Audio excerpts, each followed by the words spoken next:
Bakit? Ipinagdasal mo bang mamatay na ako para malaya ka na magawa ang gusto mo? Kaya pala ang lakas na loob mong iwanan ako dahil may iba ka pang lalaki. Sabihin mo nga sa akin, meron pa bang iba? Ilang kami, ha? Ano pa? Nasasaktan ako! Huwag kang humingi ng mga bagay na imposible. Tsaka ikaw, nagsisisi. Maghanap ka ng mauuto mo. Binabalaan kita sa susunod na bumalik ka pa dito. Ipapadampot kita sa mga polis. Doon ka sa loob ng rehas na babagay. Kayo ng pinakamamahal mong kabet. Patawarin niyo na ako. Hirap na ako. Miss na miss ko na kayo. Pakiusap, tulungan mo ako, Han. Wala ka namang kahit konting awa para sa akin. Hindi mo na ba talaga ako mahal? Isang pagkakamali na nakilala kita, Albert. Kung pwede ko lang burahin ang araw na nakilala kita, ginawa ko na. Hindi lang isang beses mo akong sinaktan. Paulit-ulit mo akong niloko sa kabila ng ginawa ko para sa'yo. Minahal kita ng sobra-sobra, nagtiwala ako. Pero anong ginawa mo? Sinayang mo lang ang lahat ng yon. Paulit-ulit mo akong sinaktan at ginagago. Kaya tapos na tayo. At kahit mamatay ka na, hindi ako iiyak dahil ubus na ang lahat ng luha ko para sa'yo. Tama na! Tulong! Ilabas niyo ako dito! Parang awa niyo na! Hindi ako baliw! Hayop ka, Jenny! Kasalanan mo lahat ng to! Taon 2010. Siquijor. Bandang 3:00 ng hapon, medyo may kalakasan na ang ulan nang dumating si Jenny sa bahay ng kanyang ninang Emily at ninong Kiko. Kasama ang noon ay 7 taong gulang na anak na si Rio. Sinalubong pa ang mag-ina ni Aling Emily na may dalang malaking payong. Sa 10 taon na nilang pagsasama ni Rico mula nang mawala ang kanyang ina, ay doon siya tumatakbo kapag gusto niya ng kausap o may problema siyang pinagdaraanan. Ninang niya sa binyag si Emily at isa yon sa naging saksi sa kanyang buhay mula nung siya ay bata pa hanggang sa magkaroon na siya ng sariling pamilya. Abala naman kasi ang kanyang amang si Renan sa pag-aasikaso ng kanilang mga negosyo at madalas ay bumibiyahe para sa kanyang business meeting at kung ano-ano pa na may kaugnayan sa pagpapalago ng kanilang kabuhayan. Nako, bakit naman ngayon niyo pa naisipang dumalaw? Ang lakas ng ulan. Ay nako, baka magkasakit itong apo ko. Mahal, pasuyo naman ng tuwalya dyan, yung bago at mabango-bango. Pakisamahan ng konting bilis at basang-basa na itong si Rio. Ay, ganun ba? Sandali lamang at kukuha ko. Basa na rin yata ang likod mo, Jenny.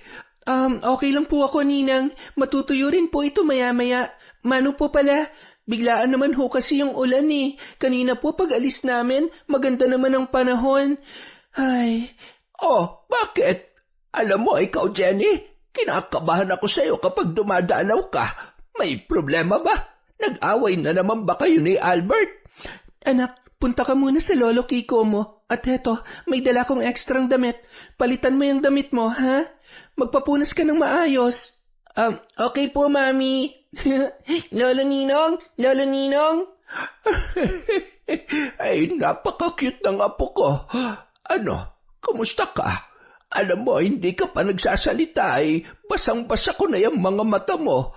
Anong kalokohan na naman ang ginawa ng magaling mong asawa, ha? Ay, pasensya na ho kayo kung hindi ko agad nasagot ang tanong ninyo. Ayoko lang ho kasing marinig ng anak ko. Ayaw ko ring maapektuhan siya sa kung anumang maririnig niya. Sa totoo lang po, isa po siyang malaking blessing para sa aming mag-asawa. Kaya lang po, ewan ko ba, nito kasing mga nakaraan parang may kakaiba ho sa mga kinikilos ni Albert. Parang bumabalik na naman siya sa dati. Parang minsan, ang sweet-sweet niya sa aming mag-ina. Tapos, minsan bigla na lang mainit ang ulo niya. Tsaka, kinukutuban talaga ako, Ninang, na hindi ko maintindihan kapag umaalis siya. Lalo na sa gabi, pakiramdam ko may kinakatagpo na naman siyang iba. Bakit hindi mo hulihin? O di kaya kausapin mo? Paaminin mo kung kinakailangan. Ay, as if naman amin talaga siya kung may ginagawa siyang kalokohan. Kung sakali man, sigurado mag-iingat siya o di kaya naman itatanggi niya lang yon. Ay nako, Jenny. Alam mo, sa totoo lamang, ha? Hindi ko pa rin maintindihan kung bakit sa dinami-dami ng lalaki sa mundo, pumatol ka sa hindi na nga kagwapuhan ay sakit pa sa ulo. Alam mo, kung nagawa niya yun noon, hindi malabong magagawa niya ulit yun ngayon. Hindi naman nagbabago ang mga manloloko ng basta-basta lang. Maghahanap lang sila ng ibang paraan at mas gagalingan nilang magtago ng kalokohan. Habang nag-uusap ang dalawa sa balkonahe, ay bigla namang lumabas ang asawa ni Aling Emily na si Mang Kiko at narinig ang kanilang pinag-uusapan. Mukhang seryoso yung pinag-uusapan ninyo, ha? Seryoso talaga. Mukhang may susunod ko sa hakbang mo ang asawa nitong inaanak natin. Ay, hindi ko talaga maintindihan kung bakit pinapanganak pa ang lintik na mga babaero dito sa mundo. Baka naman tamang hinala lamang yan. Gaano naman kayo nakasisiguro na nambababae si Albert? Alam mo, mas maigi pang pag-usapan nyo na maayos kung ano man ang pinagdadaanan nyo ngayon. Diyos ko, ako ang kinakabahan sa mga payo nitong ninang mo eh. Mahal, huwag mo namang gawin sa kanyang ginawa ang ginawa ko sa iyo. Bakit hindi kung kinakailangan? Ano naman kung manlupaypay din at mawalan na ng silbi ang sandata niya katulad mo? Hindi ba yun lamang ang nakapagpatigil sa iyo sa lintik na pambababae mo noon? Siya, bahala na nga kayo dyan mag-usap. Hindi na nga ako makikialam at baka ako pa mapag-initan mo. Talagang lamayo-layo ka sa akin at kapag naalala ko pa kung gaano mo ako pinagtaksilan noon ay talaga namang nandidilimang paniking kung lintik ka. Nako, ang problema sa inyo mga babae, kahit ilang dekada na nakalipas, ng kasalanan namin ay talaga namang binabalik-balikan nyo pa. At talagang kami pa ang may kasalanan ngayon. Hindi kami magkakaganito kung hindi kayo gumagawa ng kalokohan.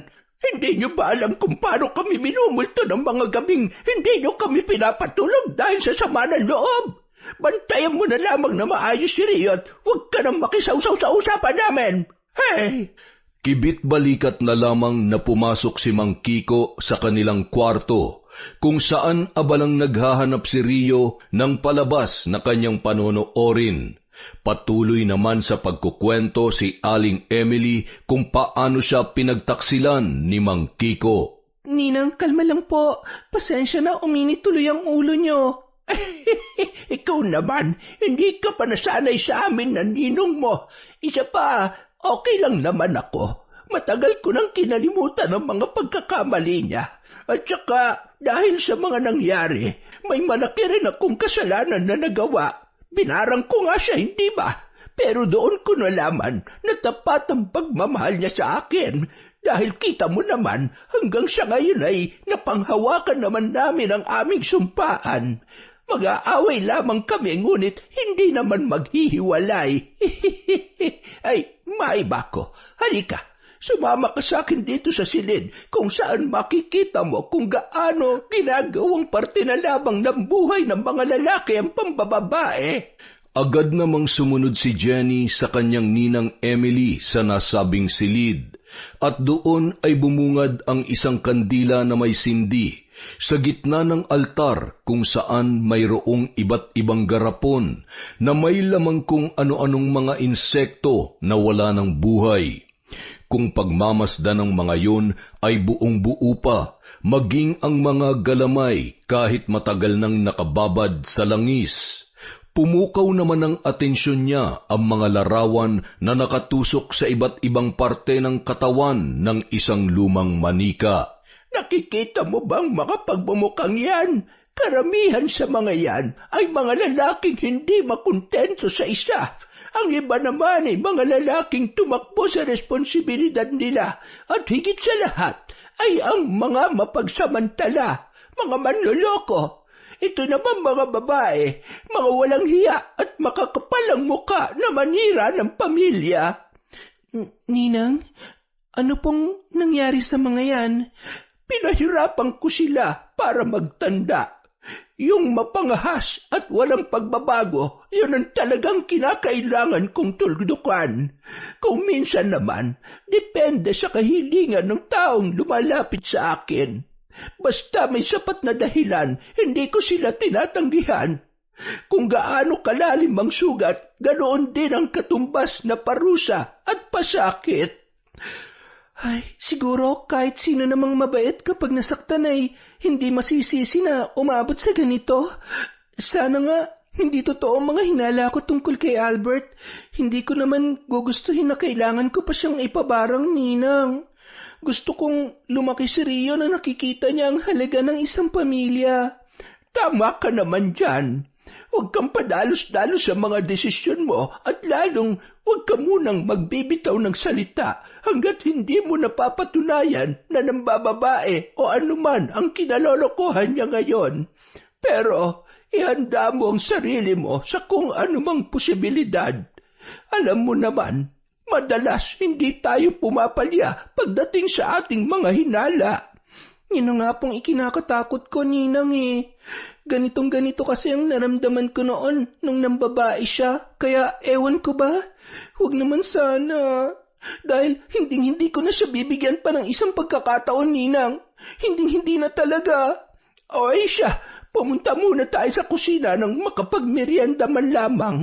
Siguradong nanonood yung dalawa ng paboritong palabas ng anak mo. Ay nako, yan din ang madalas na pinagkakaabalahan ng ninong mo. Ay, pasensya na ho kayo. Kung bihira lang talaga kaming makapasyal dito. Siya nga po pala, ipinag-grocery ko nga po pala kayo, Ninang. Nasa likod ho ng sasakyan, baka ho makalimutan ko. Ay, thank you, Ninang ha. Medyo nakakagaan din ho talaga ng loob kapag may nakakausap akong ganito. Wala busy lagi si Daddy sa mga business trip niya. Salamat. Ikaw talaga nag-abala ka pa. Mula noon hanggang ngayon ay hindi pa rin talaga tumitigil sa pagpapayaman ng Daddy Renan mo. Sa bagay, yan na lang ang paraan niya para malibang. Napakasipag niya talaga at humahanga ako dahil kahit maagang nawala ang mami mo, ay hindi talaga nag-asawa ulit ang daddy mo. Totoo po yan. Buti na nga lang po at ipinagkatiwala niya na kay Albert ang pamamalakad sa negosyo habang wala siya. Ako naman, parang gusto ko na ulit bumalik sa pagtatrabaho dahil malaki naman na po si Rio. Gusto ko kasing matutukan ng kumpanya at makatulong din kay Daddy. Sayang din naman ang pagiging accountant ko kung hindi ko gagamitin. Tama ka dyan, Jenny. Ituloy mo ang buhay mo. Hindi pwedeng dahil nag-asawa ka na at yan ang gusto ni Albert ay susundin mo na lamang basta-basta.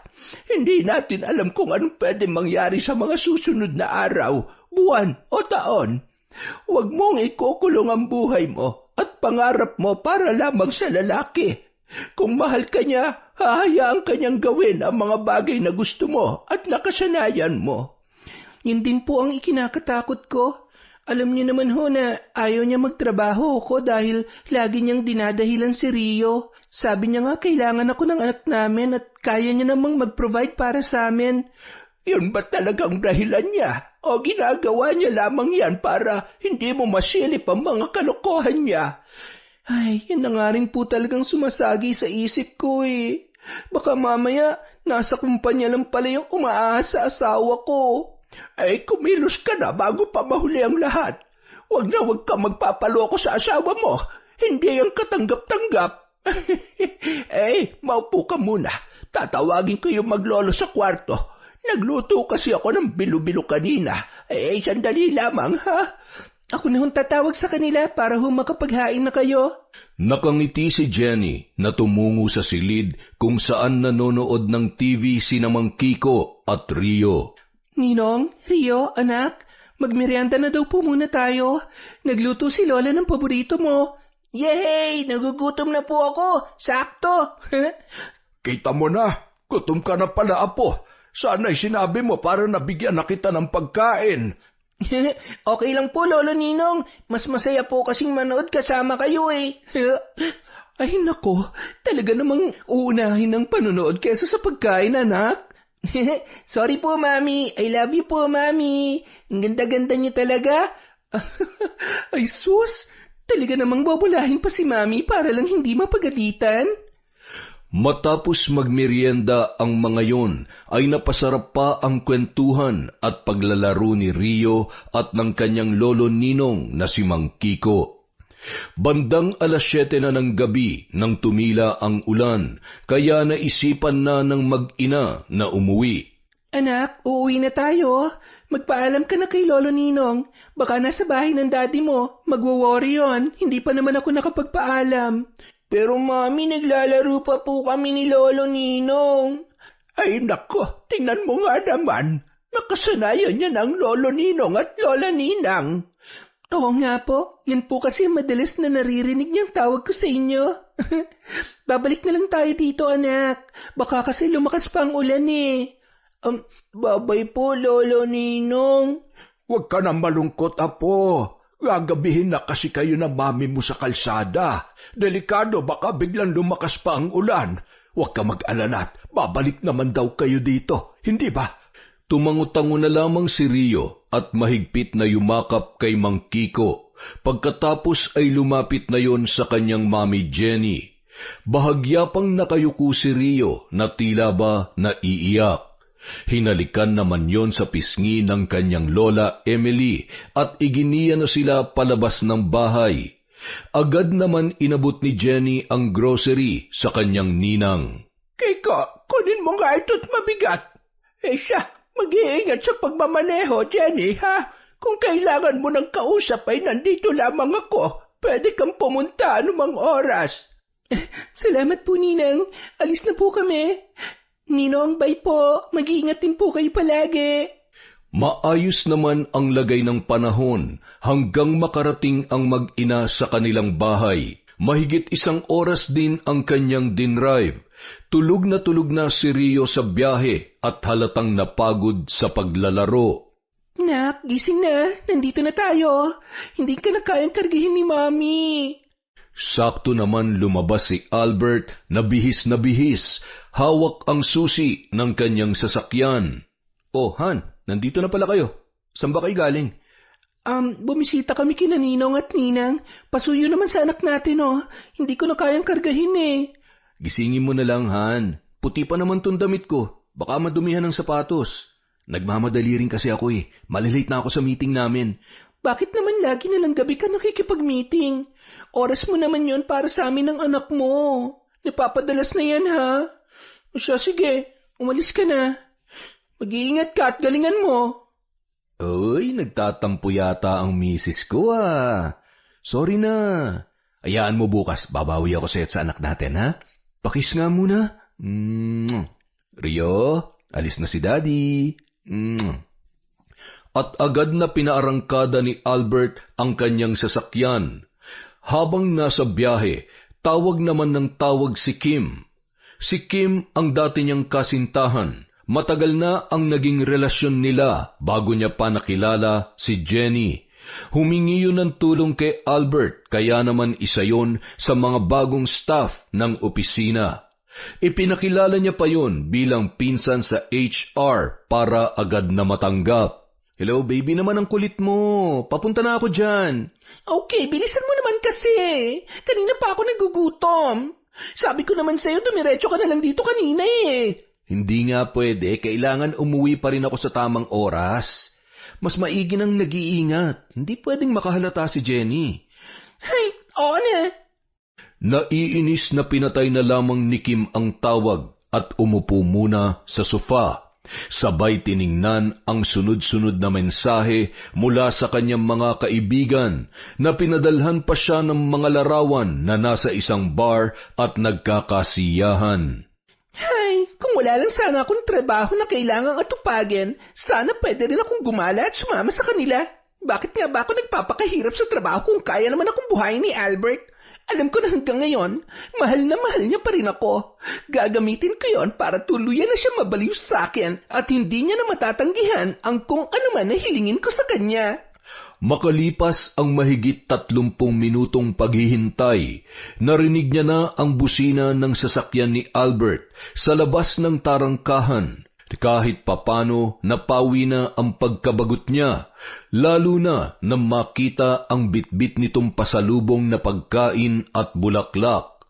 Yun ang mga bagay na gawain ni Albert kahit nung bago pa lamang silang magkasintahan mula high school hanggang sila ay magkolehiyo. Oh, ayan na ha. Sana naman mabawasan ang pagtatampo mo sa akin. Oo na, may magagawa pa ba ako?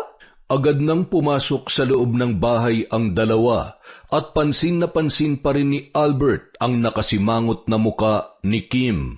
Sorry na, huwag ka nang sumimangot. Hindi ba dapat sinusulit lang natin ang mga oras na magkasama tayo? Kim, huwag mo sanang iisipin na mas matimbang siya sa akin. Alam mo namang mahal na mahal kita. Huwag ka mag-alala, kahit ganitong sitwasyon natin ngayon, sisiguruhin ko na hinding-hindi mo mararamdaman na may kulang. Pangako, lahat ibibigay ko para sa'yo. Huwag ka lang ulit mawawala sa buhay ko. Promise? Oo naman. Sabihin mo lang sa akin. Diba, pinangako ko sa'yo noon na bibigyan kita ng magandang buhay? Tutuparin ko pa rin yun. Ngayon pa ba? Maayos ng trabaho ko at darating ang araw, ako nang mamamahala ng lahat ng negosyo na meron ng daddy ni Jenny. Kaya nga, pakiusap ko lang na mag-ingat tayo. Hindi pwedeng malaman ni Jenny ang tungkol sa atin. Anong magagawa ko? Hindi ko naman maiwasan na hindi lumapit sa opisina. Ay, ang totoo, natatakot ako na baka may makaalam na hindi naman talaga tayo magpinsan. Isa pa, nakukulitan na ako dun sa mga lalaking katrabaho ko. Pinupormahan ka ba nung mga yon? Masisisi mo ba naman sila? Hindi ko rin naman masabi na may boyfriend na ako dahil baka lalo pa silang mag-usisa tungkol sa love life ko. Tsaka, ewan ko ba, hindi naman ako masaya sa trabaho ko. Napapagod at... Bakit hindi mo naman agad sinabi? Sige na, mag-resign ka na lang kung nahihirapan ka na. At tsaka, baka makasuntok pa ako ng aali-aligid sa'yo. Seryoso ka ba? Mukha ba ako nagbibiro? Ay... bakit parang galit ka? Sus, nagsiselos ka, no? Ay, aminin. Ay, oo na. Dahil akin ka lang.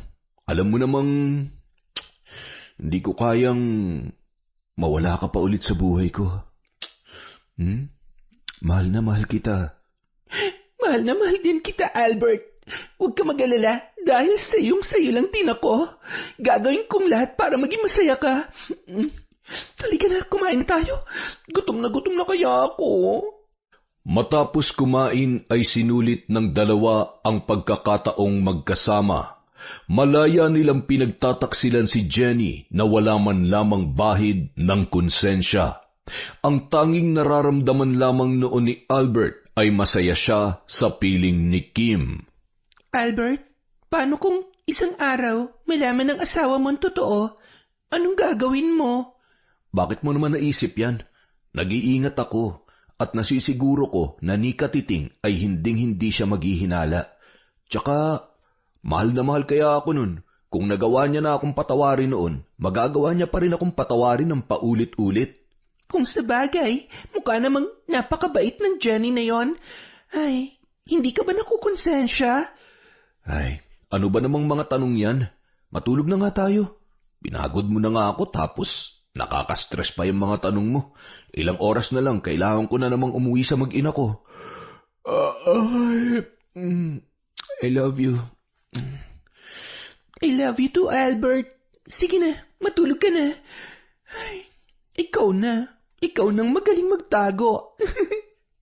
Hindi ko kaya siya gisingin. Ano kaya mararamdaman ng Jenny na yon? Siguro, mababaliw siya kakaisip kung nasa na magaling niyang asawa. Samantalang ako, sagana sa pagmamahal at higit sa lahat, marami na naman akong pera. Hindi na ako makapaghintay na bumalik sa dati kong buhay. Nakakamiss na rin malasing at magsaya kasama mga tropa ko. Samantala, hindi naman mapakali si Jenny. Sinubukan niyang tawagan si Albert, ngunit agad namang pinatay ni Kim ang tawag nito. Bahala ka mapraning dyan. Huwag ka mag-alala, uuwi naman to sa'yo. Pero sisiguruhin ko na tuluyan na siyang mawawala ng gana sa'yo. Sa kabilang banda, Nakaupo lamang si Jenny sa kama habang natutulog pa rin ng mahimbing si Rio. Hindi na yun nakakain pa ng hapunan. Hindi na tama to. Ano ba naman yung ilang segundo niya lang sasagutin ang tawag ko? Hayop ka, Albert. Sa oras na malaman ko na nang bababae ka, pasensyahan tayo. Ibabalik kita kung saan kita pinulot noon. Sisiguruhin ko na hindi lamang kami ng anak mo mawawala sa'yo. Lahat-lahat. Nagising naman si Rio nang marinig ang paghikbi ng kanyang ina. Mami, umiiyak ka po? Sorry anak, namimiss ko lang ang lolo mo. Gutom ka ba? Hindi ka na nakapaghapunan. Busog na busog po ako, Mami. Matulog na po tayo. Wala pa po ba si Daddy? Wala pa anak pero papauwi naman na siguro yon. Tumango na lamang ang bata at iginiya ang kanyang ina para mahiga na rin sa kanyang tabi. Pinunasan noon ang luha ni Jenny at hinagkan pa sa pisngi. Good night, Mami ko. Huwag ka nang sad, ha? Mas lalo lamang naluha ang babae habang pinagmamasdan ang maamo at napaka-inosenteng muka ng kanyang anak. Ilang minuto lamang, muling nakabalik sa mahimbing na pagtulog si Rio. Nanatili namang gising si Jenny dahil sa maraming bagay na bumabagabag sa kanyang isipan nung mga sandaling yun. Samantala, si Albert naman, bandang 12:00 na nang magising. Nagmamadali yung magbihis at bumunot ng tig-1,000 sa kanyang wallet at inilapag sa tabi ni Kim. Hinagkan niya pa yon ng marahan bago tuluyang lumabas ng kwarto. Napatakbo pa siya ng paglabas niya ng bahay dahil bahagya na namang umaambon nung mga oras na yon. Napakabilis ng kanyang pagpapatakbo ng sasakyan. Nang makarating sa kanilang bahay ay nasisiguro niya na tulog na ang kanyang asawang si Jenny, ngunit salungat yon ng kanyang iniisip. Pagbukas niya ng pinto ay gulat na gulat ang lalaki nang makitang nakatayo si Jenny at nakatingin lamang sa kanya. Ang tagal naman ng meeting nyo. Inabot ka na ng madaling araw. Nag-enjoy ka ba? Sorry Han, napasarap ang kwentuhan eh. Uminom nga sila, tumanggi naman ako dahil sabi ko, magmamaneho pa ako. At alam mo na, ayaw ko naman magalit ka sa akin. Sana hindi mo na ako hinintay. Tumawag ako kanina, hindi mo man lang sinagot, at pinatay mo pa talaga. Ganun ba? Teka, nalobat, hindi ko napansin. Sorry honey ha, huwag ka na magtampo. Tulog na tayo. Agad nang hinubad noon ang kanyang damit at nagpalit ng pantulog. Ang sarap na ng tulog ng anak ko Good night, Han. Good night. Nang makatulog si Albert, agad na kinuha ni Jenny ang damit noon at paulit-ulit na inamoy. Kumapit doon ang kakaibang amoy ng pabango na nasisiguro niya na pambabae. Hayop ka talaga. Hindi ka pa rin pala talaga nagbabago. Ang kapal na mukha mo para pagsinungalingan ako, para lukohin ako. Malalaman ko rin kung sino yung babaeng yon. Humanda kayo sa akin. Napakasama mo. Kinaumagahan, nagising na lamang si Kim na wala na sa tabi niya si Albert. Sa halip ay nakita niya ang pera. Kaya naman agad siyang napabalikwas at masayang kinuha at binilang yon. Ang dami nito Sa wakas makakagimik na ako mamaya. Oh, thank you baby. I love you. Napakaswerte ko talaga. Samantala, nung araw ding yon, nakipagkita si Jenny sa isang private investigator para sundan at alamin ang katotohanan sa likod ng kanyang paghihinala sa asawa. Tumungo rin siya sa bangko at humingi ng statement of account at doon niya nalaman na ilang buwan na ring halos doble at triple pa nga ang nababawas na pera sa kanilang ipon sa bangko. Doon lalong nadagdagan ang galit ni Jenny at hindi na makapaghintay pa na malaman kung anuman ang tinatago ng kanyang asawa. Tinawagan niya rin ang isa sa mga matalik niyang kaibigan sa HR office at doon niya nalaman ang tungkol sa pinsan di umano na ipinasok ni Albert bilang staff ng kanilang opisina.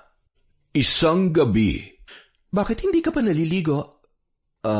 Naliligo? Anong ibig mong sabihin? I mean, wala ka bang lakad ngayon? Wala bang meeting with investors o kung sino mang dapat i-meet mo ngayon? Akala ko naman kung ano na. Ikaw naman, kung makapag-react, akala mo naman, meron ka bang itinatago sa akin? Tinatago? Teka, ano ba talagang pinupunto mo? May hindi ka ba sinasabi sa akin? Ano ka ba naman? Ako ba ang may kailangang sabihin? Ay, masaya lang ako na wala kang lakad ngayon para naman may oras tayo. Alam mo na, matagal na rin tayong hindi nag-uusap ng masinsinan. Han, namimiss lang naman kita. Maupo ka nga muna dito sa tabi ko. Pinapakaba mo naman ako eh. Ay, miss na rin kita. Pakis nga.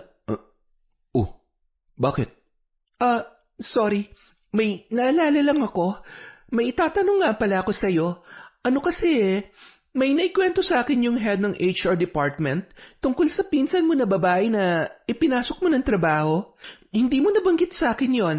May pinsan ka pa ba na hindi na ipapakilala sa akin? Si Kim.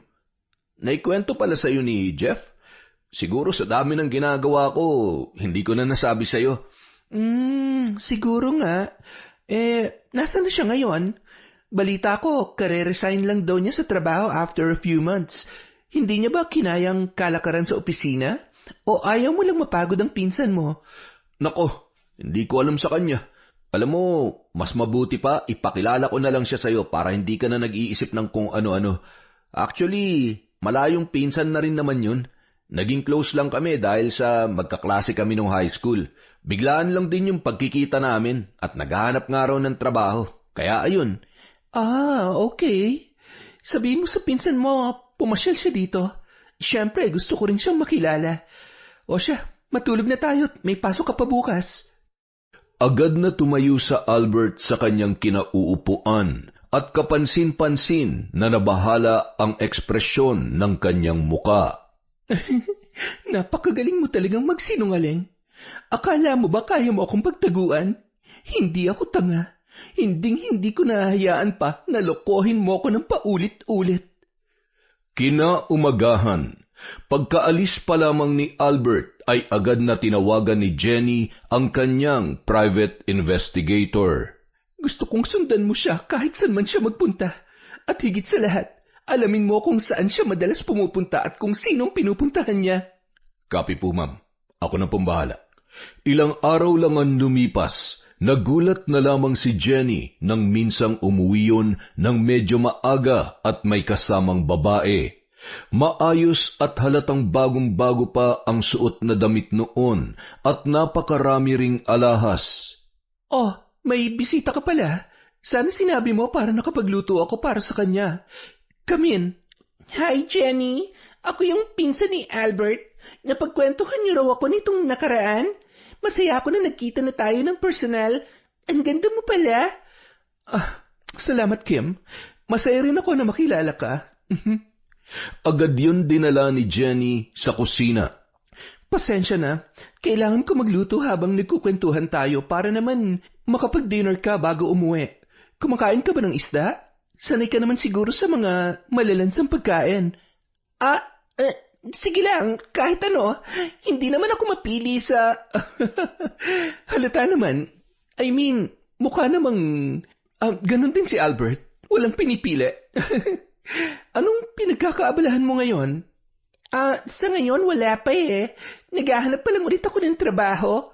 Bakit kasi hindi ka pa nagstay sa trabaho na binigay sa'yo ng asawa ko? Siguradong masasanay ka rin doon. Tsaka wala namang trabaho na madali eh. Except lang kung hindi ka sanay na magtrabaho. Katulad ng ibang tao na sanay sa easy money. Pero mukha namang okay ka ngayon. I mean, look at you. Ang ganda ng suot mo at kumikinang pa mga alahas mo. Siguro may mayaman kang boyfriend, ano? May afam ka, no? Oy, wala Matagal na sa akin ang mga to. Mga regalo ng kaibigan ko at ang iba naman, binili ko. Wala naman kasi akong iniintindi kundi ang sarili ko kaya nakakapag-invest ako for myself. Oh, really? That's nice. Dapat lang naman. Nanatiling kalmado si Jenny kahit na nanlalamig na ang kanyang mga kamay, dala ng pagtitimpi sa galit. Nang matapos magluto ay agad niya nang tinawag ang kanyang asawa. Tinulungan pa siyang maghain ng kanilang bisita. Ako na, Kim. Maupo ka lang dyan. Nasaan na ba si Albert? Han, halika na. Kain na tayo. Huwag mo nang gisingin si Rio at pinakain ko naman na yon bago siya nakatulog. Bakit sinaing na isda niluto mo? Alam mo namang... Ano ka ba? Gusto rin to ni Kim. Masarap naman to kahit medyo may pagkamalansa. Di ba gusto mo rin naman to? Oo. Albert, okay lang. Masarap kaya yan. See? Sige, kumain na kayo. Kumain kayo na marami. Huwag kayong mag-alala, masarap at wala namang lason yan. Matapos kumain ay bahagya pa silang nagkwentuhan hanggang nagpaalam na uuwi na si Kim at nagpresenta naman si Albert na ihahatid yon. Okay lang ba kay Jenny na ihatid mo ako? Oo naman, mahihirapan ka nang sumakay kapag ganitong oras na. Tsaka sayang naman yung outfit mo kung magko-commute ka. Thank you so much, Jenny. Balik ka, ha? Albert, galingan mong pagmamaneho dyan. Mag-iingat kayo. Sumunod pa si Jenny hanggang sa makalabas na ang mga yun sa bahay. Nakangiti yun na kumakaway sa dalawa habang papalayo na ang sasakyan. Mabangga sana kayong mga traidor kayo. Hindi nagtagal, nakabalik na si Albert. Nagulat pa si Jenny na may dala yung bulaklak para sa kanya. Flowers for you, hon. Anong meron? Bakit naman may pabulaklak ka pa? Wala. Gusto lang kitang sorpresahin. Alam mo, paminsan-minsan, kailangan... Hindi mo kailangan gawin yan. Sapat na sa akin ang maging mabuti kang asawa at tatay ng anak natin. Pero thank you. Sige na, magpahinga na tayo. Inaantok na kasi ako. Pero, mahal, baka naman pwede mo kong pagbigyan ngayon. Miss na kaya kita. Pasensya na, Han. Wala ako sa kondisyon ngayon Napagod kasi ako sa pag-aasikaso dito sa bahay. Kaya sa tingin ko, kukuha na ako ng kasambahay. Gusto ko na rin magtrabaho at nabuburyok na ako dito sa bahay. Han, napag-usapan na natin yan, di ba? Fine. Sige na, matulog na tayo. Ang kapal ng mukha mo. Akala mo maiisahan mo ako dyan sa gimmick mo? Humanda ka dahil bilang na lang ang araw na magpapakasaya kayo ng kabit mo sa pera ko. Gagapang kayo't maghihirap na masahol pa sa buhay ng daga. Bandang 5:00 ng hapon, dumating ang daddy ni Jenny matapos ang halos 1 buwan. Dad, namiss ko kayo. Mabuti naman umuwi na kayo. Oh, I miss you too, anak. Okay ka lang ba? No, Dad, I'm not okay. Kailangan ko kayo. Kailangan ko ang tulong ninyo. Agad na sinabi ni Jenny ang lahat ng tungkol sa kanyang natuklasan. Ang lakas ng loob niyan, lokohin ka. Pinagkatiwalaan ko siya. Binigyan ko siya ng maayos na posisyon at magandang buhay para sa anak niyo. Tapos ito lang ang igaganti niya sa'yo? Isang malaking pagkakamali na traidorin ka niya. Tingnan lang natin kung saan siya pupulutin ngayon. Nauwi sa pagpaplano ang pag-uusap ng mag-ama upang turuan ng leksyon si Albert. Samantala, bago umuwi ng bahay, dumaan muna ang lalaki sa bahay ni Kim. Kung pwede lang na dito na lang ako sa tabi mo, ginawa ko na. Hindi mo alam kung paano mo ako napapasaya. Baby, gusto ko rin naman lagi tayo magkasama Kaya lang, ano naman ang magagawa natin? Kailangan natin ng pera para mabuhay. Tsaka, hindi mo naman maiiwan ang mag-ina mo, hindi ba? Ay, oo na. Pero kung tintiis na lang, mag-iipon lang muna ako para sa future natin. At kung sakali man, para sa magiging anak natin. Oo na. Basta huwag kang gagawa na ikakapahamak nating dalawa, ha? Mas mabuti nang nag-iingat. Sige na, mag-ingat ka. Bukas na lang ulit. Baka naman gusto mong aga-agahan para naman mahaba-haba ang oras natin. Lagi ka na lang kasing nagmamadali eh. Agad naman nang umalis si Albert at gulat na gulat pa siya nang pagdating niya ay nakita niya ang sasakyan ng kanyang biyanan. Nagmamadali yung pumasok sa bahay at nadatnan niya doon sa sofa na nanonood yun ng TV kasama ang kanyang anak na si Rio. Hi Daddy, Lolo Zero. Mano po Dad? Nakabalik na po pala kayo. Sige na, magbihis ka na't may dapat tayong pag-usapan. Tumango naman at napaisip si Albert. Napangisi pa yun nang maisip na baka may bago na naman yung ipagagawa sa kanya o di kaya ay ipapaubaya na ang pamamalakad ng mga negosyo. Kapag sinuswerte ka nga naman pag nagkataon siguradong matutuwa si Kim nito. Matapos magbihis ay agad yung tumungo sa kusina nang marinig na naghahain na si Jenny. Kumusta ang maganda at napakabait kong asawa? Okay lang ako. Tawagin mo na si Dad at Rio. Kakain na tayo. Tahimik at nagpapakiramdaman lamang sila habang kumakain nung gabing yon. Hanggang sa matapos at umakyat na sa kwarto si Rio at doon na yon nanood ng TV. May importante nga pala akong sasabihin. Simula next week, gusto kong si Jenny nang bahala sa lahat ng trabaho na ipinapagawa ko sa iyo, lalong-lalo na sa opisina. Gusto ko matutukan niya ang negosyo namin dahil sa kanya ko rin naman iiwan ang lahat kung sakaling mawala na ako. Unfair naman ho yun. Ang tagal ko na pong nagpapakahirap sa lahat, tapos... Pambihira ka naman, Albert. Para ka naman mawawalan ng trabaho. Si Jenny nang bahala dahil gusto ko, samahan mo ko sa business trip ko.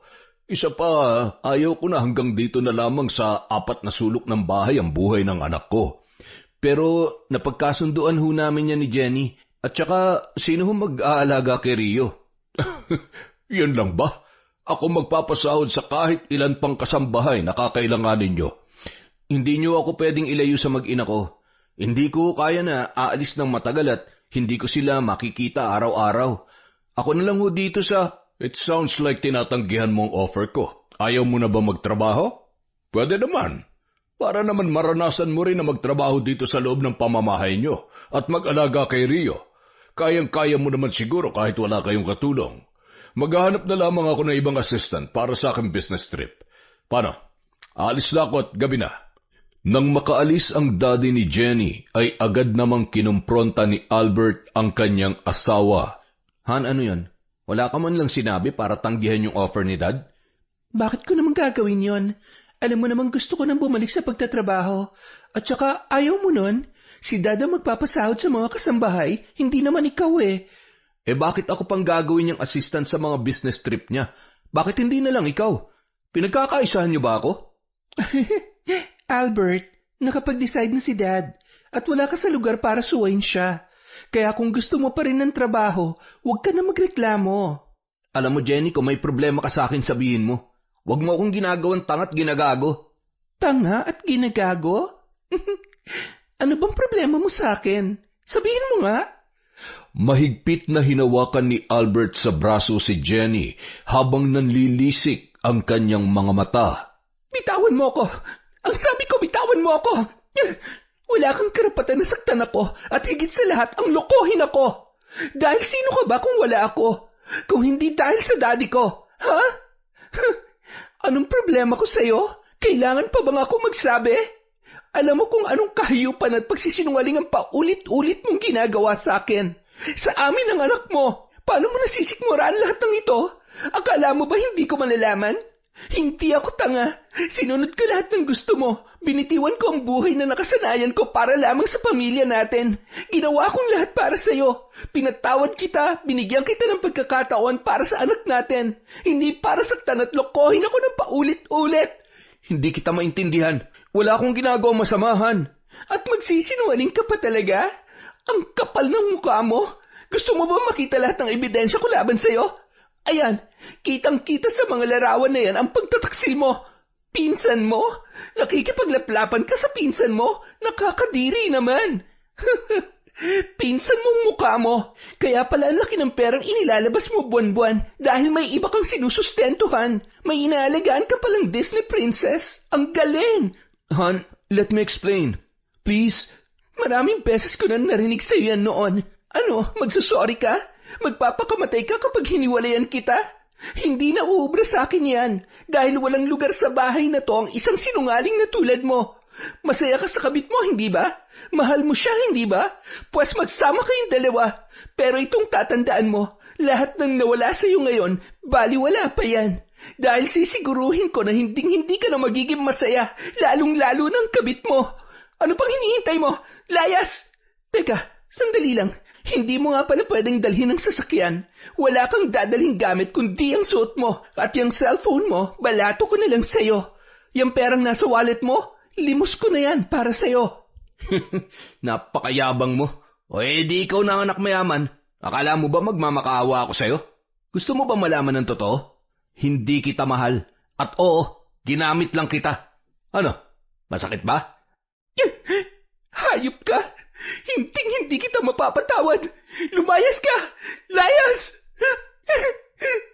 Mommy, Daddy, are you fighting po? Mommy, bakit mo po pinapalaya si Daddy? Daddy, saan ka pupunta? Huwag mo po kaming iiwan. Huwag kang susunod. Diyan ka lang. Ano ba? Sabi ng... Ni hindi man lamang nilingon ni Albert ang kanyang anak, kahit alam niya na nasaktan niya si Rio. Anak, ayos ka lang ba? Sorry, anak. Sorry. Napakasama mo talaga.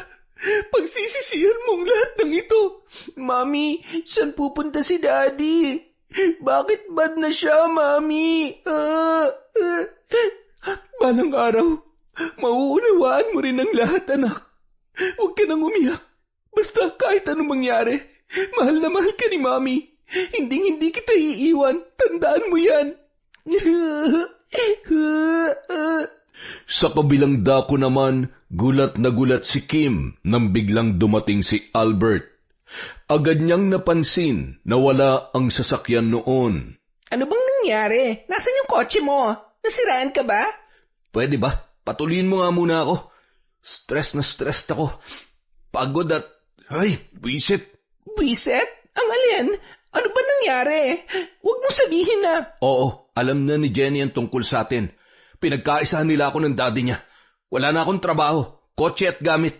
Ayan, cellphone na lang ang natitira sa akin. Ano? Hindi pwede. Paano tayo? Ha? Pera? May naitabi ka bang pera? Yung laman ng ATM mo, baka mamaya... Hindi imposible mangyari yan. Huwag ka mag-alala. Mag-a-apply na lang ako ng trabaho. Hindi naman kita pababayaan eh. Konting tipid-tipid lang muna tayo ngayon. Ay, nakakainis ka naman kasi eh. Hindi ka nag-iingat. Marami siyang ebidensya laban sa atin. Kaya mas mabuti pa, huwag na lang tayong gumawa pa ng eksena. At baka kung ano pang maisipang gawin nun. Baka mamaya ipakulong pa tayo nun. Kinaumagahan, maagang pumunta sina Jenny at Rio sa bahay na mag-asawang sina Mang Kiko at Aling Emily. Agad naman napansin ng dalawang matanda na parehong matamlay at namumugto ang mata ng mag-ina. Ano ba nangyari sa inyo? Ang lungkot naman ng apo ko. Punta ka na sa lolo ninong mo at mag-uusap lamang kami ng mami mo. Napabuntong hininga, sabay na upo sa sofa si Jenny at agad na kinuha ang mga larawan sa kanyang bag. Iniabot niya yon sa kanyang ninang. Inang mahabagin, talaga namang totoo nga ang hinala mo. Ang kapal na mukha ng pangit na Albert na ito. At itong hipon na ito ay humanda sila sa akin. Ano bang gusto mong gawin ko sa mga ito, ha? Bigyan niyo ho ng sakit para hindi makapagtrabaho. At paano naman makita niya kung anong klaseng babae ang kinalokohan niya? Tingnan ko lang kung anong gagawin ng mukhang pera niyang kabit kapag wala na siyang maibigay. Akala siguro nila ay matatakasan nilang kasalanan at tataksilan nila sa iyo, ano? Mga baliw! Ay, huwag ka nang malungkot. Kailangan mong maging matibay para sa anak mo. Wala kang ibang kakampi sa mga ganitong pagkakataon, kundi ang sarili mo. Bumangon ka at ipakita mo sa lalaking yon kung sino ang sinayang niya. At ipamukha mo sa kabit niyang yon kung saan siya nababagay. Hindi na rin nagtagal pa sina Jenny, lalo na't marami pa siyang dapat asikasuhin. Kaya naman ipinaubaya niya na lamang sa kanyang ninang Emily si Albert matapos niyang sabihin ang kanyang mga gustong mangyari. Pagsapit ng 6:00 ng gabi, bigla na lamang nakaramdam ng panghihina ang lalaki. Agad niya naman tinawag si Kim na noon ay nagbibihis. Bakit pa tawag ka ng tawag? Ano ba yon? Nagmamadali ako eh. Para akong nanghihina at nahihilo. Aalis ka? Oo, may usapan kami ng mga kaibigan ko. Hindi ako pwedeng malate. Pambihira ka naman Gigimik ka pa, wala na nga tayong pera. Problema ba naman yon? Bibilhin daw ng tropa ko yung cellphone mo. Dadalhin ko ngayon para may panggastos tayo sa mga susunod na araw. Ano? Bakit naman yung cellphone ko? Hindi ba pwedeng yung mga alahas mo na lang? Yan na nga lang ang natitira sa akin, di ba? Pwede ba? May buyer na ako kaya huwag ka nang kumontra. Nakakainis ka naman eh. Oo na, sige na. Huwag mong gagastusin lahat ng pera ha. Kailangan natin magtipid. Ang lamig. Tatrangkasuhin yata ako.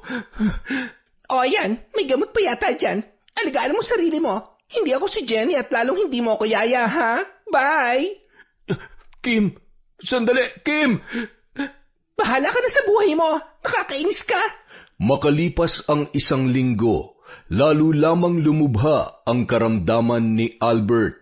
Ni hindi man lamang inaasikaso ni Kim, lalo na't takot siyang mahawa sa sakit nito. Maraming pantal sa katawan ang lalaki at pabalik-balik ang mataas na lagnat. Kapansin-pansin rin ang biglaang pangangayayat noon at nanlalalim na mga mata.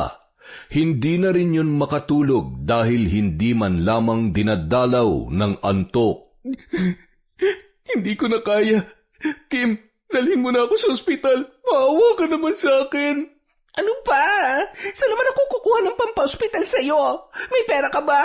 Ay, tsaka, ano ba kasi nangyayari sa'yo? Bumalik ka na kaya sa asawa mo? Hirap na ako sa'yo eh.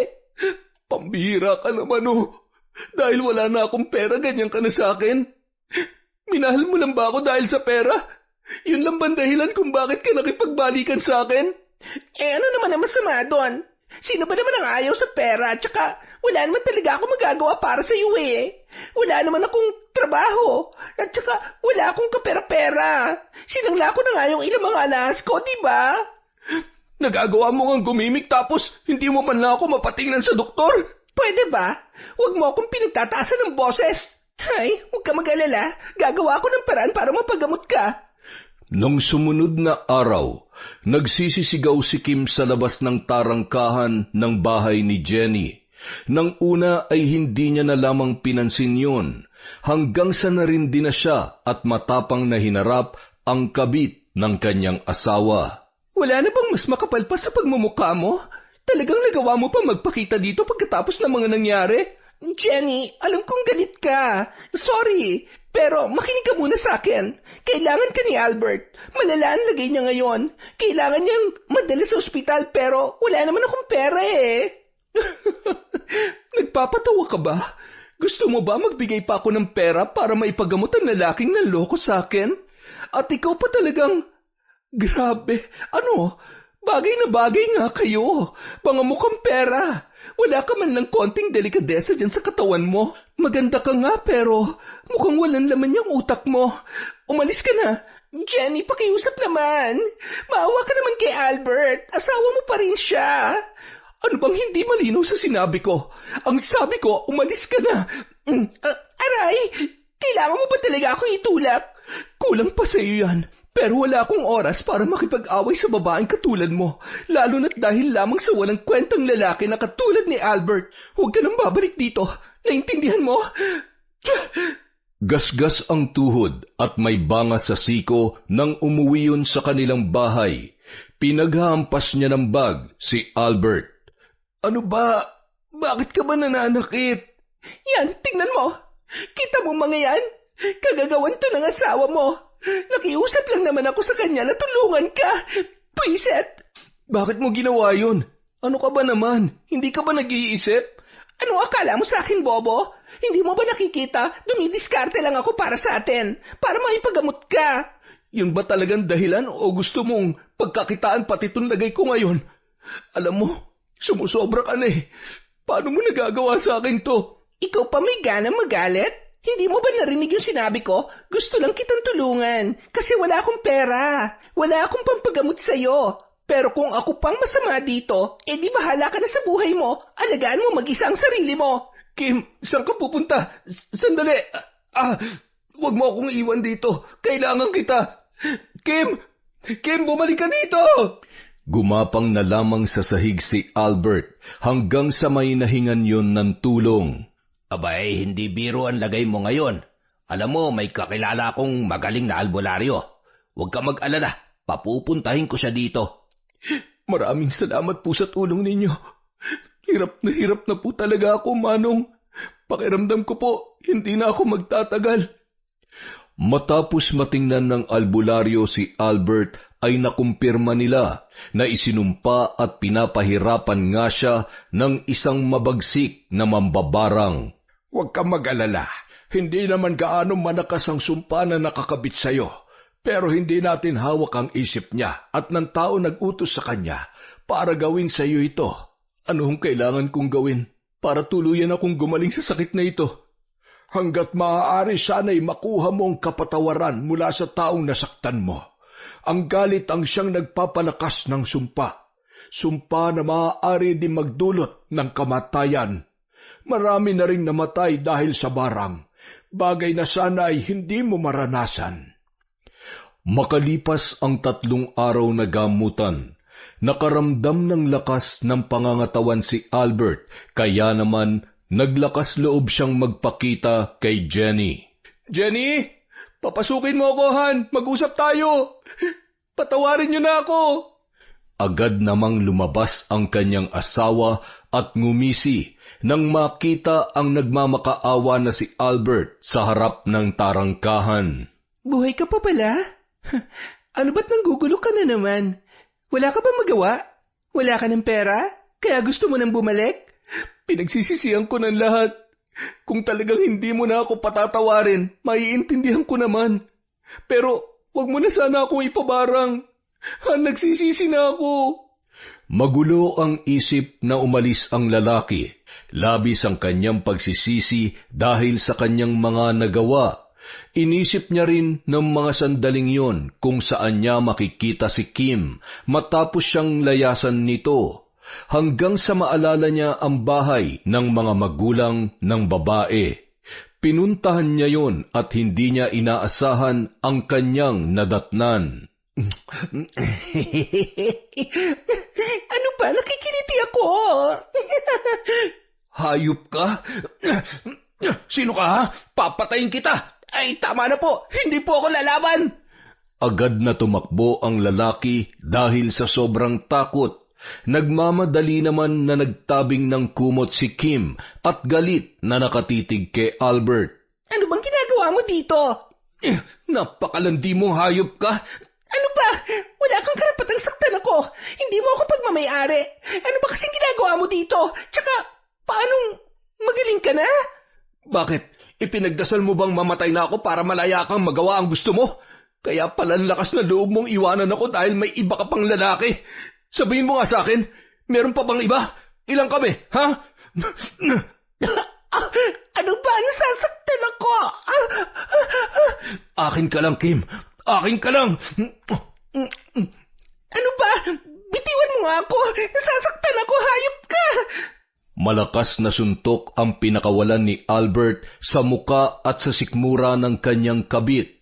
Sabay kinuha ang gunting na nasa ibabaw ng isang tukador at tinutukan sa leeg ang dalaga. Sige, subukan mong pumalag. Papatayin kitang hayop ka. Sinira mong buhay ko. Kasalanan mo lahat ng to tapos lolokohin mo lang ako. Magsama tayo sa impyerno. Walang awa niyang sinasaktan habang pinagsasamantalahan ang walang kalaban-laban na si Kim nung mga oras na yon. Hayop ka! Wisit ka talaga! Dahil sa galit, hindi niya inaasahan na masasaksak ang kanyang pinakamamahal na babae. Sorry, hindi ko sinasadya. Sorry.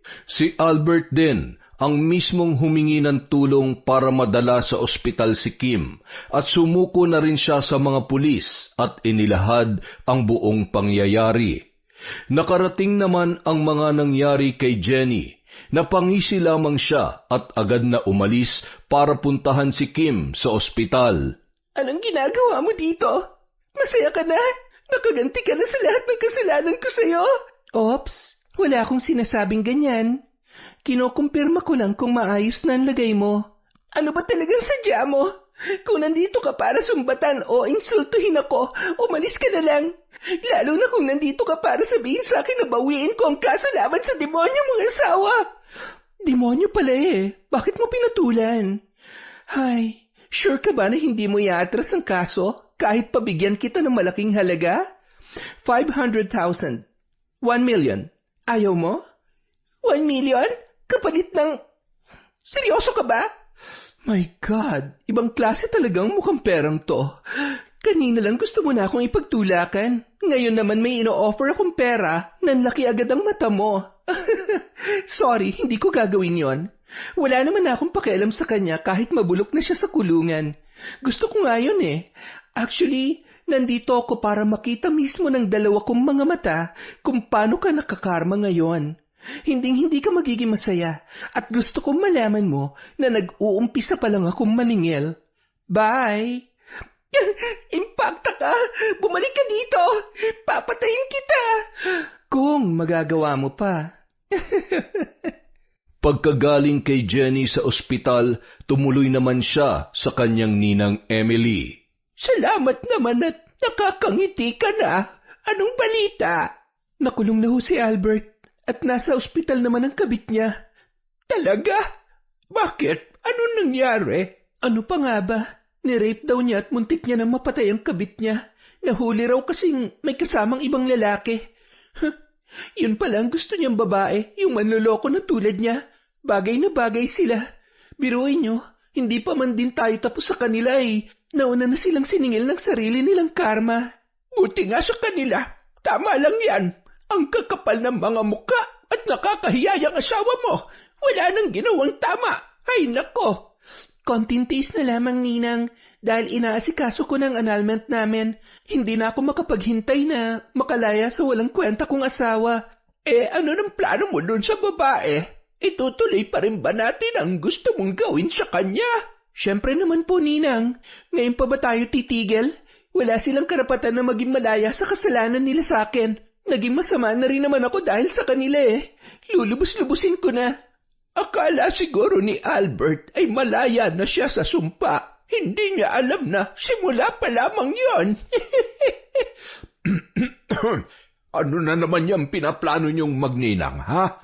Sus, kunwari ka pang walang alam kanina ka pa naman nagtatago at nakikinig sa usapan namin, tsismoso ka.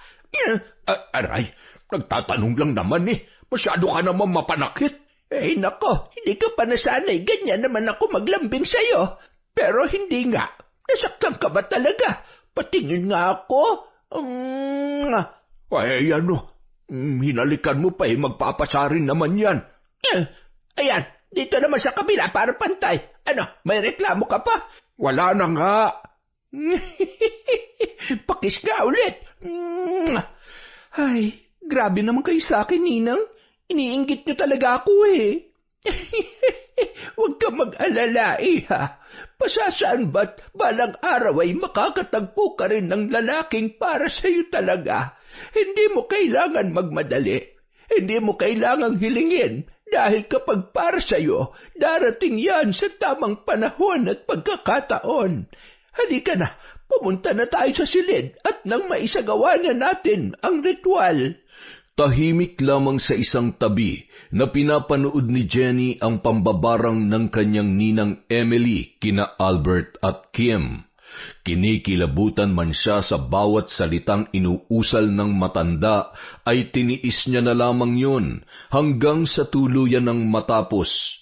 Napatili pa siya nang makita ang mga bangaw na nagmumula sa isang garapon na pinalipad ni Aling Emily sa bintana upang maghatid ng sumpa. Makalipas ang isang linggo, habang palabas si Jenny sa building kung saan naroon ang kanilang opisina, nagulat na lamang siya nang biglang may sumugod sa kanya at sinabunutan nito ang kanyang buhok. Aray! Bitiwan mo ako! Ano ba? Ikaw? Ano? Magmamang-maangan ka pa? Hindi mo ba nakikita ang itsura ko? May kinalaman ka ba dito? Pinabarang mo ba ako? Sumagot ka! Oh, bagay naman sa iyo Buhay ka pa pero ang totoo nabubulok ka na dahil napakasama ng ugali mo. At pwede ba huwag mo akong hahawakan? Nakakadiri ka! Sumusobra ka na! Napakasama! Tumawag kayo ng ambulansya at ipadala sa mental hospital ang babaeng ito. Bilisan nyo! Yan ang dapat sa'yo. Bakit ako maaawa sa tulad mong wala namang konsensya? Magdusa ka sa lugar kung saan ka nararapat. Nang magkamalay si Kim, napapalibutan na siya ng mga babae na magugulo ang buhok at nakasuot ng gown na kulay puti. Lahat ng mga yon ay tumatawa, umiiyak at dinuduro-duro siya. Inaapak-apakan siya roon na parang basahan at sinasabunutan hanggang sa magkaputol-putol ang kanyang buhok. Tama na! Tulong! Ilabas niyo ako dito! Parang awa niyo na! Hindi ako paliw! Hayop ka, Jenny! Kasalanan mo lahat ng ito! Matapang ka pa, ha? Patayin natin ang babaeng ito! Kabit ka! Kabit! Baho-baho mo, kadiri ka! Makalipas ang isang taon, muling nagkita sina Jenny at Albert. Han, maraming salamat. Si Rio, gusto ko makita ang anak natin. Kasama mo ba siya? Kung iniisip mo na nandito ako para dalawin ka, asa ka. Nandito ako para sabihin sa'yo na annulled na tayo. Hindi na kita asawa. Malaya na ako. Kahit anong gawin mo, mawala man ang bisa ng kasal natin, ako pa rin ang tatay ni Rio. May anak pa rin tayo. Kung makapagsalita ka, parang kaya mong magpakatatay sa anak ko, Kasi nung panahon na nagpapakasasa ka sa kabit mo, hindi mo naisip na may anak ka na masasaktan, na may pamilya kang hayop ka. Tama na nandito ka sa loob ng rehas na to at mabulok kasama ng mga bangaw na umaali-aligid sa'yo. Hindi mo na kami makikita pa ng anak ko. Kung meron man akong ipinagpapasalamat sa'yo, yon ay nabigyan mo ako ng anak. Yun lang at wala nang iba. Hindi ko hahayaan na lumaki siyang katulad mo. Magiging responsableng lalaki siya, hindi sinungaling at hindi rin manloloko. Hindi mo pwedeng ipagkait sa akin si Rio. Anak ko pa rin siya. At sa tingin mo sa lahat ng ginawa mo, matutuwa pang anak mo sa'yo? Kikilalanin ka pa niya bilang ama? Matalino ang anak mo. Lahat nakita niya. Lahat ng sakit na pinagdaanan ko. At siya ang higit na nasaktan sa kataksilan mo dahil wala kang kwentang ama. Patawarin niyo na ako. Hirap na ako. Miss na miss ko na kayo. Pakiusap, tulungan mo naman ako, Hano. Wala ka na bang kahit konting awa para sa akin? Hindi mo na ba talaga ako mahal? Isang pagkakamali na nakilala kita, Albert. Kung pwede ko lang burahin ang araw na nakilala kita, ginawa ko na. Hindi mo lang ako isang beses sinaktan. Paulit-ulit mo akong niloko sa kabila ng ginawa ko para sa'yo. Minahal kita ng sobra-sobra, nagtiwala ako sa'yo. Pero anong ginawa mo? Sinayang mo lahat ng yon. Paulit-ulit mo akong sinaktan at ginago. Kaya tapos na tayo. At kahit mamatay ka, hinding-hindi na ako iiyak dahil ubos na ang luha ko para sa'yo. Jenny, bumalik ka dito! Jenny! Kinabukasan, bigla na lamang nagkagulo sa selda kung saan nakakulong si Albert. Nakita nila yon na wala ng buhay at pinagpipiestahan ng mga bangaw. May mga uod na kulay puti at itim na lumalabas sa kanyang tainga at ilong. Halos lahat ng nakasaksi ay nasuka ng makita ang kalunos-lunos na bangkay ni Albert. Sa kabilang dako naman, isang babae ang noon ay tumakas mula sa mental hospital. Nagtatakbo yun at sumakay sa isang truck hanggang sa makalayo. Wala sa sarili habang nagkakamot ng ulo, bumubulong-bulong at bigla na lamang humahalakhak. Hindi nila ako nakita. Aalis na ako. Ayoko sa mga baliw. Mababaho sila. Pangit. Aray, ang kate. Pinagkakamot noon ang mga sugat niya sa katawan hanggang sa dumugo na yon. Umaalingasaw ang lansa ng kanyang mga sugat dahilan para pandirihan ng mga taong nakakasalubong. Nang mapadpad siya sa palengke, tumakbo na naman ang babae nang makakita ng lalaki na tila ba takot na takot. Madalas din yung nagnanakaw ng pagkain sa palengke kapag nakakaramdam ng gutom. Nagpapagala-gala at napapadpad kung saan-saan. Natutulog kasama ng mga nakatambak na basura sa kalye. Makalipas ang ilang taon, mas lalong lumago at naging mas maayos na ang takbo ng negosyo ng pamilya ni Jenny dahil sa kanyang husay at dedikasyon sa trabaho. Maging ang mga empleyado nila ay tuwang-tuwa sa kanyang pamamalakad, lalo na ang kanyang ama na noon ay nagpapahinga na rin at ipinagkatiwala na ang lahat sa kanyang nag-iisang anak. Congratulations, anak.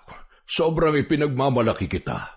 Hindi mo ko binigo at ipinakita mo sa akin na talaga namang may pinagmanahan ka. Maraming salamat sa lahat ng tulong niyo, Dad. Hindi ko naman magagawa to kung hindi dahil sa inyo eh. At syempre, sa taong laging nandyan para tulungan ako. Jeff, salamat ha. Walang anuman. Magkaibigan na tayo noon pa man, kaya masaya ako na masaya ka at natutulungan kita sa kahit na anong paraan. Tara na, kailangan mo na magpahinga at maaga pa tayo bukas. Ipagdadrive na kita pa uwi. Okay. Tito, okay lang po ba? Matatanda na kayo. Kailangan niyo pa ba magpaalam sa akin? At saka alam ko naman na mabait ka. Hindi katulad nung... Dad, kalimutan na natin yon.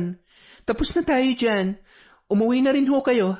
Sa lahat ng nag-resign na o nag-retire, kayo yung araw-araw nandito pa rin sa office.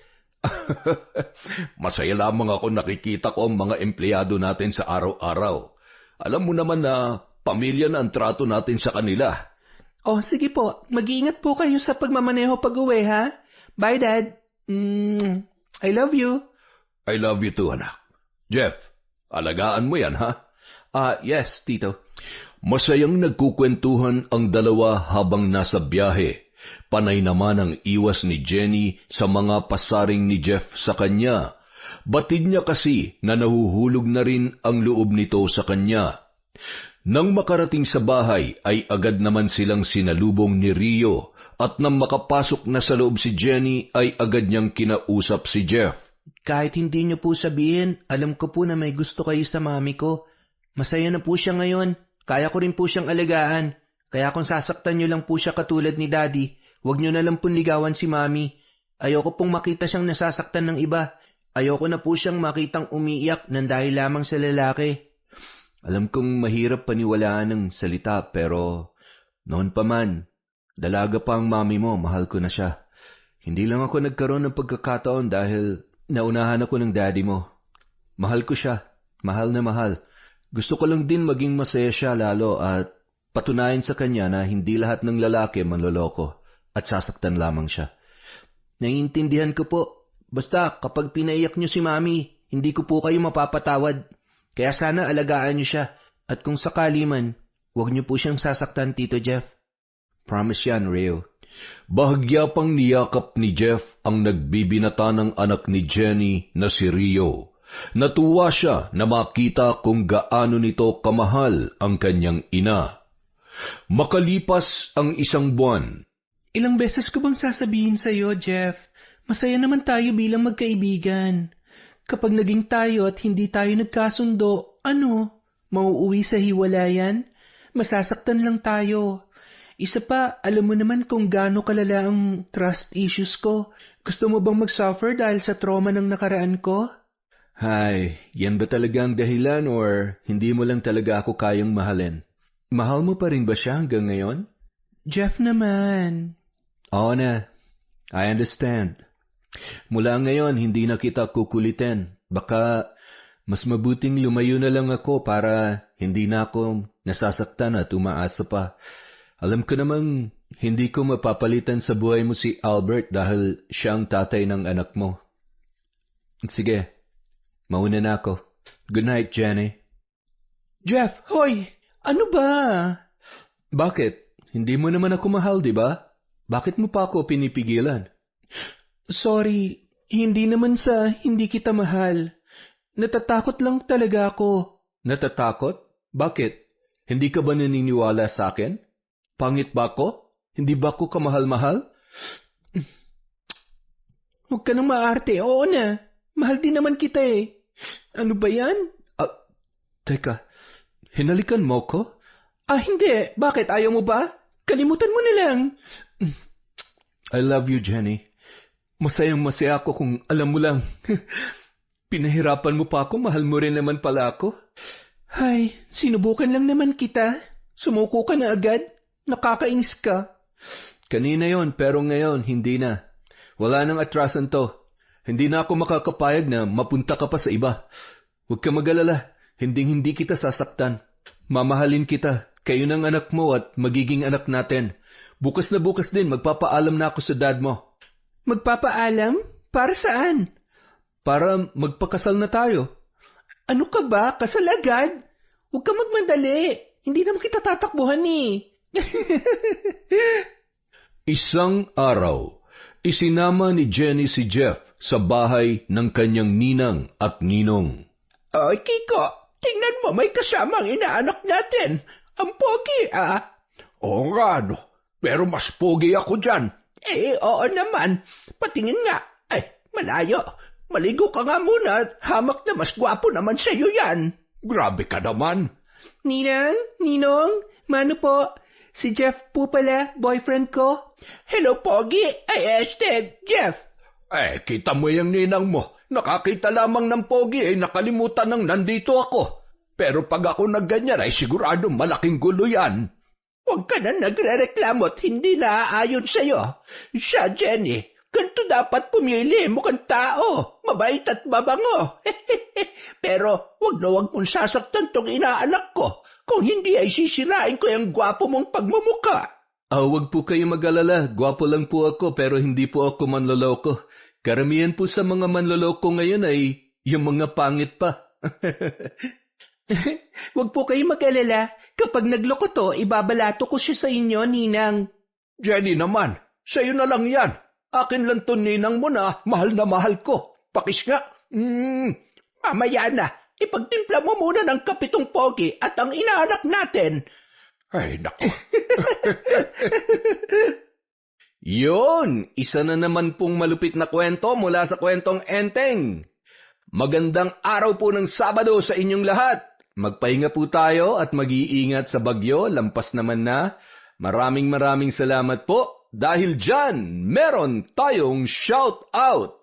Simulan po natin kay Elma Arriba Madrigal. Hi po kay Desiree De Los Santos, kay Josie Aniban, kay Jade Guevara, kay Beth Mercado. Shout out po kay Jessica Rojas, kay Merly Fatalia, May Espiritu, Rain Large. Hi po kay Zara Gonzalez, kay Gemma De Ocampo, kay Lynette Reparado, kay Perry Utanis. Hi din po kay Ramona R. Sa Galedo Family. Hi kay Violet Dedicatoria.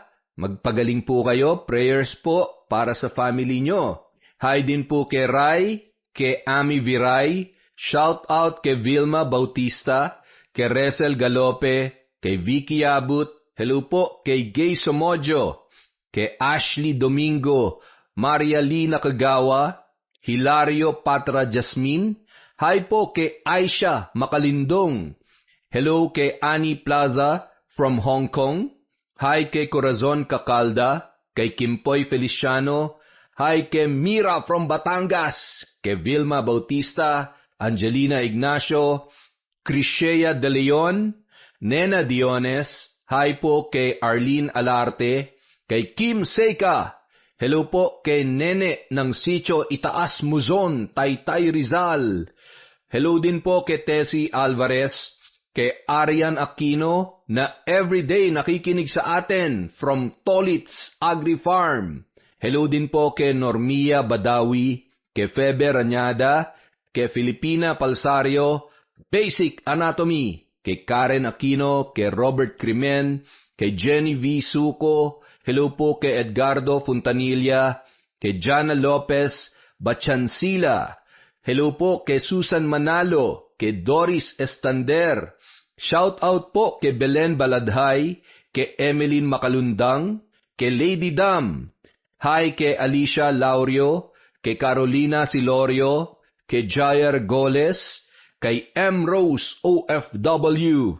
Hello po kay Purificacion Pasinoble, Shauma TV, bossing. Hi po kay Jem Rivas, kay Erlinda Gomez.